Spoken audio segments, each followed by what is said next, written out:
So yun no, so kamusta po mga ka-Streetwise? Ako po si Takero Miyamoto at welcome po sa aking munting channel.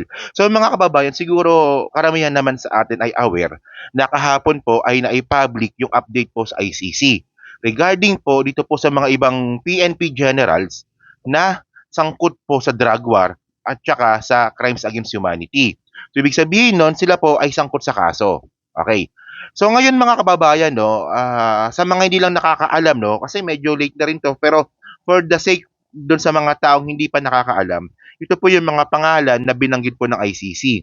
So ito si Bato de la Rosa, si Oscar Albayalde, si Major General Romeo Caramat, si Edelberto Leonardo at saka si Eleazar Mata. Okay. So lahat naman po itong mga kababayan ay naimbestigahan maigi ng ICC and then ang lumabas, kasabwat po sila or conspirator po sila sa mga patayang nangyari. So ngayon mga kababayan, 'di ba? Wag na po natin pag-usapan yung jurisdiction kasi po meron pong jurisdiction ang ICC sa Pilipinas from 2011 hanggang 2019. So yun yon.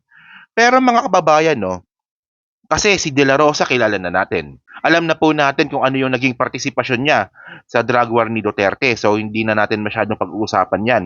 Tapos itong si Oscar Albayalde, alam na rin po natin na nung pumalpak nga po yung drug war, 'di ba? Tinanggal po si Bato de la Rosa bilang PNP chief and then si Oscar Albayalde po yung nagpatuloy ng drug war. So ayan po yung kwento ni Oscar Albayalde. Pero ang isa sa pinakamakulay na personalidad po dito sa mga pinangalanan po ng ICC, ito pong si Major General Romeo Caramat. Okay. So ngayon mga kababayan, lahat po kasi ng mga ebidensya ay dokumentado at saka meron pang video. Okay. So para isangkot itong si Romeo Caramat Jr. Ito lang no, para lang ma-aware lang tayo kasi may mga pangalan dito na hindi natin alam masyado kung bakit sila naisama. Si Romeo Caramat yung pag-usapan muna natin ngayon. So bali mga kababayan, no, si Romeo Caramat po kasi siya po yung 'di ba? Siya po yung nagpapatay or pumatay, 'di ba? Ng 32 na katao sa loob ata ng isang linggo. Ito no, pakita ko sa inyo no. Ito balita ito noong 2017, 'di ba? Philippine police kill 32 in bloodiest night of Duterte war on drugs. So isang araw lang pala no. Police in the Philippines have killed 32 people in a series of raids near Manila in the bloodiest night yet of Rodrigo Duterte war on drugs. Superintendent Romeo Caramat said 67 police operation in various parts of Bulacan, a province north of the capital, had 32 drug personalities dead and more than 100 in custody. We have conducted one-time big-time operation in the past. So far, the number of casualties and deaths, this is the highest, Karamat said at a news conference to publicize the raids. Okay, so isang araw lang pala to, no? So ito pagkakaintindi ko, isang araw lang pala. So isipin mo yan, no?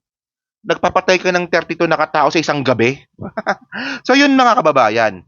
So kung akala nyo doon ay tapos na yung kwento, hindi pa po tapos doon yung kwento. Kasi bilang isang presidente, dapat kasi ang pinaka layunin mo ay para po sa ikabubuti ng lahat ng tao. Okay?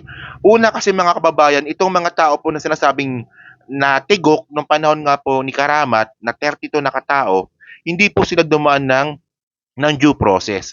So malay ba natin na baka mamaya hindi naman addict yan? Baka mamaya hindi naman pusher yan. Pero isa pa sa mga pinupunto natin dito mga kababayan, so ang problema ngayon ni Duterte dito kay Karamat regarding po sa ICC, imbis po na kundinahin itong mga patayan, yung one time, big time na sinasabi nga po ni Karamat, kinonsinti niya pa. Oh, kinonsinti niya pa. At ang sabi ni Duterte na dapat araw-araw mangyari yung nangyari po na yon na one time, big time. Oh. So yun mga kababayan, dokumentado yun at saka merong video. Okay? So ito yung video pa panoorin natin sa kanila ni Pangulong Rodrigo Duterte. Namatay daw kanina sa Bulacan 32 in a massive raid. Ganda yun. Makapatay lang tayo ng mga another 32 every day, then maybe we can reduce the what is this country. O, di ba? So yun mga kababayan, so malinaw. So, kasi alam nyo mga ka-streetwise, no? Ito yung mga sinasabi ng mga DDS na maganda daw po yung drug war ni Duterte kasi nga daw po, luminis daw po yung mga addict po sa Pilipinas at nawalan daw po ng krimen. Una sa lahat, kabobohan yon. Yung patayan ba nangyari, hindi ba krimen yon? Bobo din eh. At saka mga kababayan, paano nga natin malalaman na totoong addict o pusher yung mga yan, hindi nga duman sa due process. Oh, at saka mga kababayan, isa pang sa mga sinasabi natin dito, bakit puro mahihirap lang po yung mga naging biktima nga po ng crimes against humanity ni dating Pangulong Duterte. And then yung mga drug syndicate po, yung mga mastermind po talaga is 'di ba? Wala eh. Bali, mga kababayan, hindi pa diyan natatapos. So bukod nga po sa nagkaroon nga po ng one time big time na patayan nung panahon nga po ni Karamat sa Bulacan. And then, imbis po na kondinahin ni Duterte na isipin mo, 'di ba, presidente ka, pero ang utos mo, sige, magpatayan pa kayo diyan. Oh, hindi pa doon natatapos mga kababayan. Pinromote pa po si Karamat. Pinromote pa po. So sabi dito, no, Bulacan Police Chief now head PNP Counterintelligence Task Force. So ito, nabalita ito noong 2018 at ang isa po sa mga nag-promote dito, si Albayalde. Okay? So basahin lang natin yung balita, no. The Bulacan Chief Police known for the high death toll in the drug campaign is now the head of Philippine National Police Counterintelligence Task Force, CITF, the police group which probes Calawag Cups. Oh. Di ba? Na-promote pa si Karamat. And then mga kababayan, dahil nga po sa sobrang makulay nga po itong karera nga po ni Karamat, kung kailan na nga lang siya magre-retire sa pa nangyari sa kanya to. So hanggang ngayon mga kababayan, ay si Karamat pa rin po ay ang chief ng CIDG ni PBBM, ni President Bongbong Marcos. Okay? At ito pa yung pinakamalupit dito mga kababayan. So at naalala naman po natin na itong pogo sa Bamban Tarlac ni Baby Alice Guo. Baby ko yun eh. So yan, 'di ba? So na-raid po 'yon. Na-raid 'yon, 'di ba? Alam naman po natin na na-raid 'yon ng CIDG. At ang nakakatawa dito mga kababayan, yung mga pulis po na nag-raid sa Bamban Tarlac po mga kababayan ay tinanggal po sa pwesto ni Karamat. O, 'di ba? So tingnan niyo to ang sabi dito nakuha ko to sa Rappler eh. When CIDG cops raided Bamban Pogo, they were fired from post. O, di ba? So, it was former CIDG Chief Major General Romeo Karamat who ordered the reassignment. Okay? So, instead of commending police officers for job well done, why were personnel of the Criminal Investigation Detection Group, CIDG, relieved and reassigned. Instead, when they raided hubs of the shady Pogo in Bamban Tarlac. Isipin nyo yun mga kababayan. So ito, nabalita ito noong July 22 lang. So nung nakarang linggo lang. So ganyan po kakulay ang mundo po ni Karamat. Okay.